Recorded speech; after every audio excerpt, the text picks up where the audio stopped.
하나님이 이 모든 말씀으로 말씀하여 이르시되 나는 너를 애굽 땅 종되었던 집에서 인도하여 낸 내 하나님 여호와니라.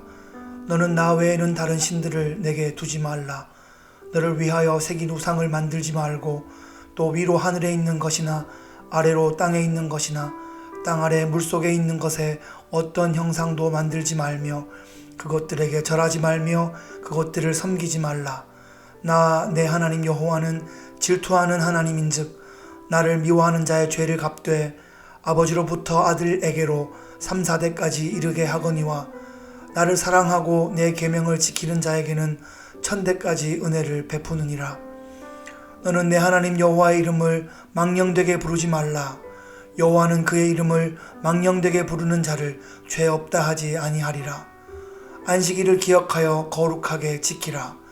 엿새 동안은 힘써 내 모든 일을 행할 것이나 일곱째 날은 내 하나님 여호와의 안식일인즉 너나 내 아들이나 내 딸이나 내 남종이나 내 여종이나 내 가축이나 내 문 안에 머무는 객이라도 아무 일도 하지 말라. 이는 엿새 동안에 나 여호와가 하늘과 땅과 바다와 그 가운데 모든 것을 만들고 일곱째 날에 쉬었음이라. 그러므로 나 여호와가 안식일을 복되게 하여 그날을 거룩하게 하였느니라. 내 부모를 공경하라. 그리하면 내 하나님 여호와가 내게 준 땅에서 내 생명이 길리라. 살인하지 말라. 간음하지 말라. 도둑질하지 말라. 내 이웃에 대하여 거짓 증거하지 말라. 내 이웃의 집을 탐내지 말라. 내 이웃의 아내나 그의 남종이나 그의 여종이나 그의 소나 그의 나귀나 무릇 내 이웃의 소유를 탐내지 말라. 하나님은 이스라엘을 애굽에서 구원하셔서 시내산으로 부르신 후에 그곳에서 거룩한 백성의 언약식을 갖습니다. 그리고 십계명을 주시는데요. 이 십계명은 구원의 조건이 아니라 오히려 구원의 결과이자 구원의 목적이라고 하겠습니다. 이스라엘은 이제 하나님의 영광을 위하여 십계명의 계율을 지켜나가는 명품 민족이 된 것입니다. 그리하여 열방을 향한 제사장의 나라가 되어서 온 열방 가운데 하나님의 영광을 선포하는 그런 명품 민족이 된 것이죠. 그 일을 위해서 구원받은 것입니다. 십계명을 받은 것이 부담이 아니라 십계명을 가진 것이 영광인 것입니다. 하나님은 십계명의 서원으로 나는 너를 애굽 땅 종되었던 집에서 인도하여 낸 내 하나님 여호와니라 이렇게 선언하십니다. 하나님은 이스라엘을 구원하셨습니다. 이스라엘을 책임지실 것입니다. 이스라엘을 양육하고 이스라엘을 훈련하십니다. 이스라엘과 생명의 결탁관계가 되었습니다.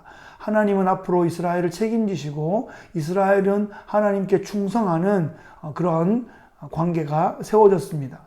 십계명의 두 돌판은 이제 언약궤에 앞으로 보관되어서 정말 하나님과의 생명의 상징과 같은 그런 역할을 하게 될 것입니다. 그 십계명에는 하나님의 성품이 담겨 있고 또 이스라엘의 영적이며 사회적이며 윤리적인 그런 핵심 원리가 기록되어 있습니다. 이제 이스라엘은 십계명을 지킴으로써 하나님의 백성임을 증명하게 되는 것이죠. 십계명에는 하나님 사랑, 이웃 사랑이라는 두 기둥이 세워져 있습니다.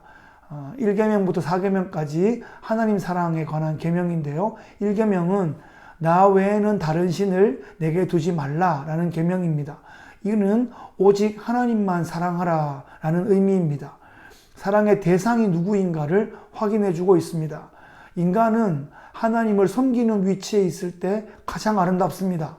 하나님 옆에 있거나 하나님 위에 있을 때 인간은 멋있어 보이지만 실제적으로는 영적으로 가장 비참한 상태입니다. 이 계명은 새긴 우상을 만들지 말라 이렇게 경고하고 있습니다. 하나님은 질투하시는 하나님이시기 때문입니다. 하나님을 사랑하되 내가 원하는 방식이 아닌 하나님이 기뻐하시고 원하시는 방식으로 사랑해야 합니다. 3계명은 여호와의 이름을 망령되이 걷지 말라 이렇게 말씀하십니다. 이것은 하나님을 사랑하는 자세에 대해서 말하고 있습니다. 위선과 외식이 아닌 진실된 자세로 하나님을 하나님의 방식으로 그렇게 사랑하라는 명령입니다. 4계명은 안식일을 기억하여 거룩히 지키라는 것입니다. 이것은 하나님을 사랑하는 모범, 모델, 표상이라고 할 수 있겠습니다. 하나님의 그 창조의 원리와 목적에 따라서 그 일주일의 하루를 구별하여 거룩하게 지키는 것이죠. 하나님 사랑, 이웃 사랑을 실천하는 그런 날로 삼는 것입니다. 영육이 회복되는 그런 힐링의 날, 부활의 능력을 회복하는 그런 날로 그 날을 잘 지키는 것이 우리에게 매우 유익합니다. 이웃 사랑은 5계명부터 10계명까지인데요. 5계명은 부모를 공경하라라는 계명입니다. 부모님은 우리가 이 땅에 태어나 최초로 맞이하게 되는 인간관계이고 가장 가까운 관계입니다. 부모님을 우리가 공경할 뿐 아니라 점점 우리가 가족을 사랑하고 어른을 공경하고 동료를 섬기고 아랫사람을 돌보는 그런 일들을 우리가 계속 사회 가운데서 해나가야 합니다. 모든 인간관계 속에서 공경하고 존중하는 그런 관계가 되어야 한다는 것이죠. 6계명은 살인하지 말라라는 것인데 이는 인간의 생명에 대한 경외를 의미하고 있습니다. 자신의 생명과 타인의 생명을 적극적으로 지키고 보호해야 한다는 것입니다. 그리고 인격과 명예까지도 잘 지키고 세워주어야 합니다. 7계명은 간음하지 말라는 것인데 이것은 가정과 혼인의 신성함을 지키라는 명령입니다.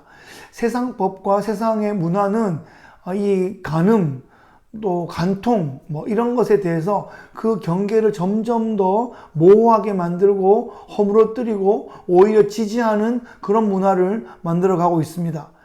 오직 성경만이 가정을 건강하게 지킬 수 있는 유일한 길이 될 것입니다. 8계명은 도둑질하지 말라는 것인데 이것은 청지기의 자세를 말하고 있습니다. 자신과 타인의 사유재산을 잘 관리하고 보호하고 지켜줄 것을 명하고 있습니다. 9계명은 이웃에 대해서 거짓 증거하지 말라라고 하십니다. 이것은 진실한 삶을 살아라 라는 명령으로 이해합니다. 말로 죄를 짓지 말라는 것입니다. 나보다 남을 낮게 여기고 존중하고 격려하고 축복하는 그런 언어를 사용해야 합니다. 10번째 계명은 이웃의 집과 소유를 탐하지 말라는 것입니다. 이전까지의 계명이 구체적인 행위에 대한 경고였다면 10번째 계명은 마음을 경고하고 있습니다.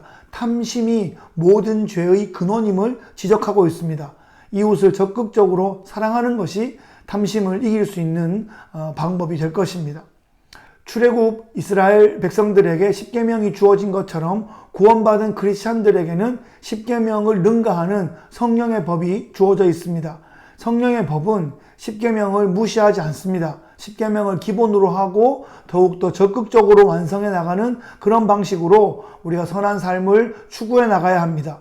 교회를 제사장 나라로 삼으셔서 이 시대와 영혼을 구원하시고자 하시는 하나님의 마음에 부합하도록 우리가 그런 명품 크리스찬이 되어야 할 것입니다. 하나님의 영광을 위하여 왕같은 제사장의 사명 힘있게 감당하시는 성도님 되시기를 주의 이름으로 축복합니다.